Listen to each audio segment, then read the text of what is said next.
Hi there, podcast and public radio fans. Heath Drusen here, host and creator of the Extremely American podcast. I'm working on season 3, which is an urgent story about neo-Nazi terrorists and how they helped build a modern white supremacist movement, even from prison. Some of their ideas have even made it to today's White House. It's both a gripping true crime story and a timely warning about threats to our democracy. And this time, my investigative reporting is funded by you. To support the project, please make a tax-deductible contribution at extremelyamerican.org. That's extremelyamerican.org. And thanks.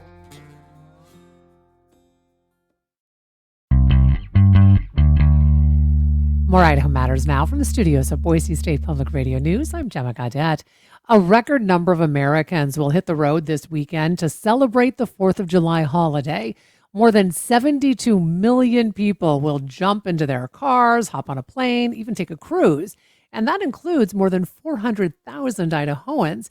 Matthew Condi is here. He is the Public and Government Affairs Director for AAA Idaho with some updates on holiday travel. And while it's cooler right now, don't let that fool you, because on the 4th, Boise is supposed to hit 92 degrees, and the summer is probably just going to keep getting hotter. So he's got some tips for us as well on what to do if your car starts to overheat on your next road trip.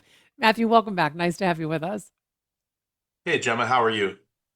I'm good, thanks. Hey, Matthew, let's start with those gas prices. Because there's been a big drop over the last couple of weeks, thank goodness. Where are we with gas right now here in Idaho? And how big has that drop been? Yeah, so let's put that in perspective. On May 21st, we saw the peak at $4.70 a gallon for a gallon of regular here. So there was definitely a big ouch factor. So today, by comparison, we're at $4.11 a gallon.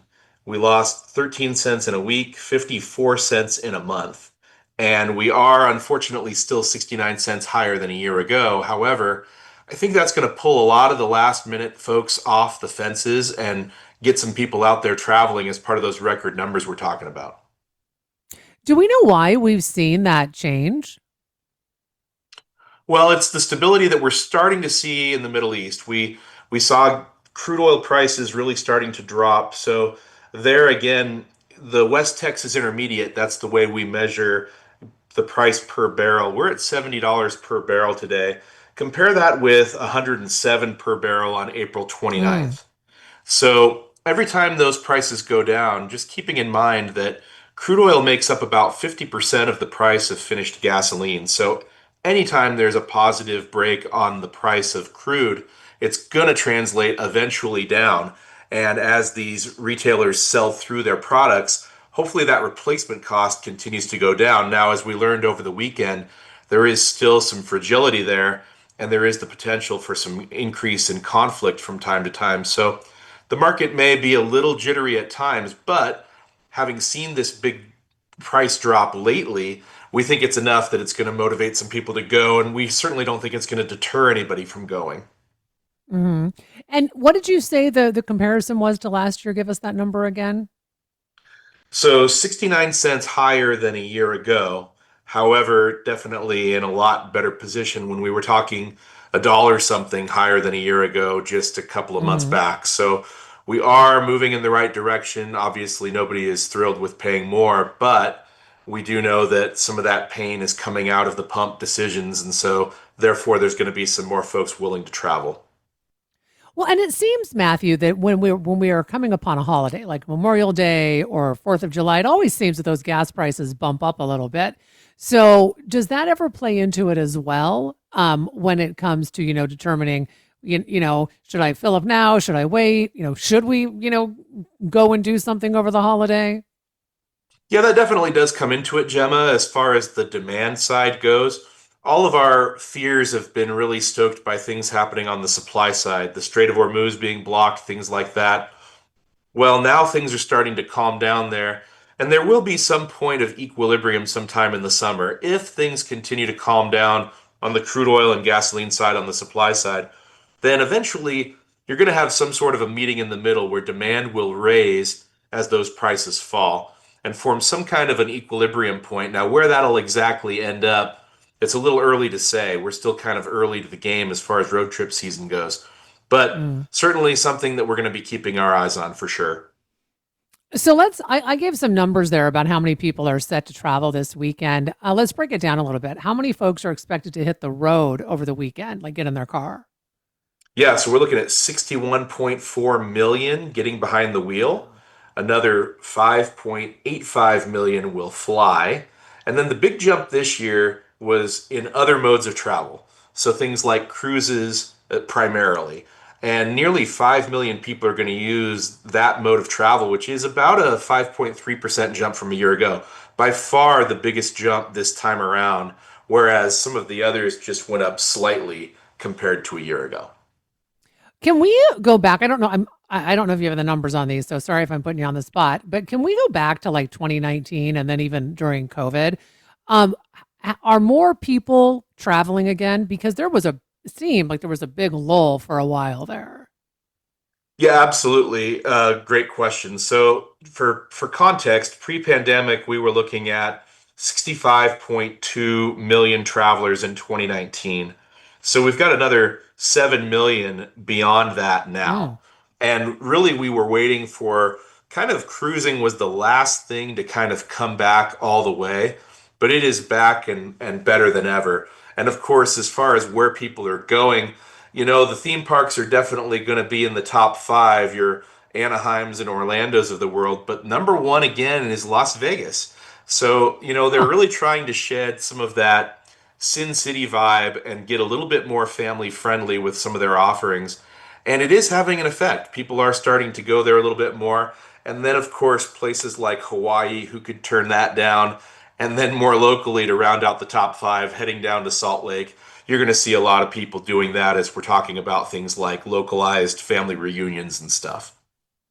So let's talk. Well, people travel; they have to stay somewhere, right?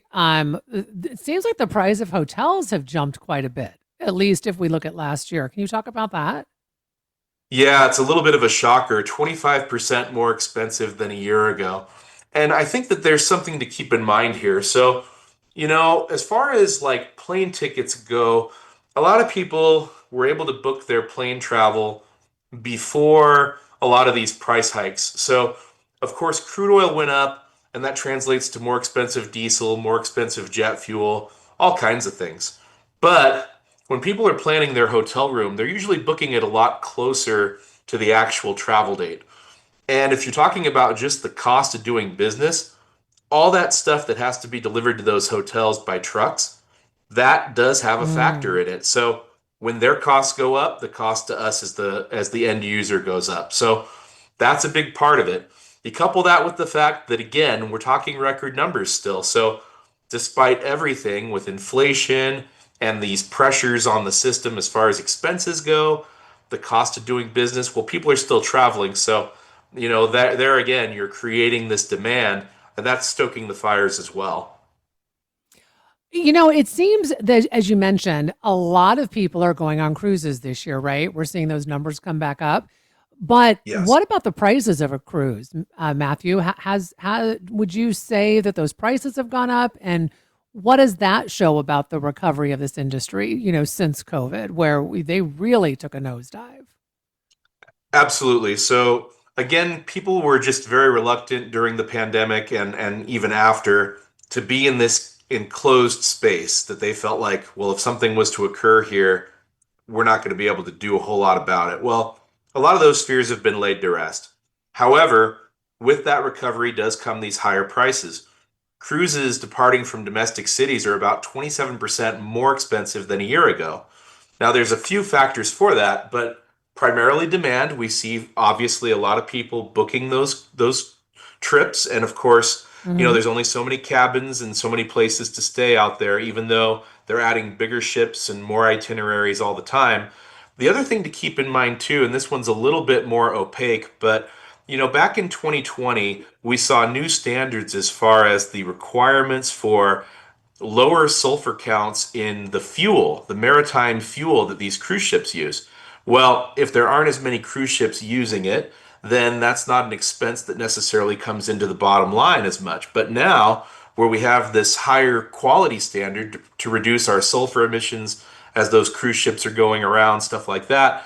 That's finally taking the full effect as far as what people are doing with booking their trips. So you combine that surge in demand higher than it's ever been, and you also put in some additional safety standards and health standards regarding the fuel itself, and you start to see why those prices are on the move.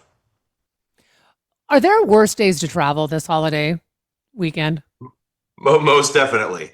You will have some real challenges Thursday afternoon and evening, and you will have some challenges to a certain extent coming back on Sunday, but that tends to spread itself out a little bit more. People tend to package their holiday time around that, but certainly this year, definitely, no, every small town, everyone everywhere is celebrating this holiday in particular with the 250th birthday Mm, of our nation more than perhaps any other. So you're seeing definitely this call to arms. People are wanting to go and celebrate this thing. This is historic. And so people are not wanting to miss that chance. And you are going to see those folks that are out there on the roads also obviously sharing the roads with the people who are still trying to make their normal commute. yeah. I only have less than 2 minutes with you, Matthew, and I need to get to this. And this is about what happens if your car starts to overheat, because we're going to see some hot temperatures. Can you really quickly tell us what folks need to do if this happens? Yeah, definitely keep an eye on your temperature gauge during your drive. If you get above the 3/4 mark, that's usually a sign of bad things coming. Your vehicle's going to be working harder if it's loaded down with passengers, luggage, things like that. Even if the outside air temperature isn't that hot, remember that's got nothing to do with how your vehicle's performing. So, checking the cooling system, the hoses, the radiator before you hit the road, making sure all those hoses are tight and well connected, fluid levels are topped off. But keep that gallon or two of water on hand. It's going to be good for topping off a radiator, helping out people and pets, but never remove that hot radiator cap. Wait 20 minutes or more if you're on the side of the road. The other trick, too, is if you can't pull over immediately, you want to turn off the AC, and unfortunately, you're going to want to turn on the heat, which no one wants to do, but it's going to pull a lot of heat off that engine block, and it may prolong your vehicle's ability to get you somewhere. Obviously, if you are stuck on the side of the road, raise your hood, break out those snacks and water, call for help, and then put down flares or reflectors if you have them to alert other drivers. But just stay calm. Don't let your temperature get carried away with what's going on with the vehicle. It just makes things worse. All right. Well, appreciate all of that advice. We've been talking with Matthew Conde. He is the Public and Government Affairs Director for AAA Idaho. We've been talking about all this travel coming up over the 4th of July. And that'll do it for this episode of Idaho Matters. Make sure you check out our podcast feed because you can find more episodes of topics that might be interesting to you. And for more local news and headlines, make sure you subscribe to the Connector podcast. Know someone who might enjoy our podcast? Be sure to share it with them today. Each story you hear on Planet Money starts with a question. What happens if we refund tariffs? Why are groceries so expensive? At NPR, we stand for your right to be curious because the forces shaping our world can be hard to see. Follow NPR's Planet Money wherever you get your podcasts and start seeing how the economy really works.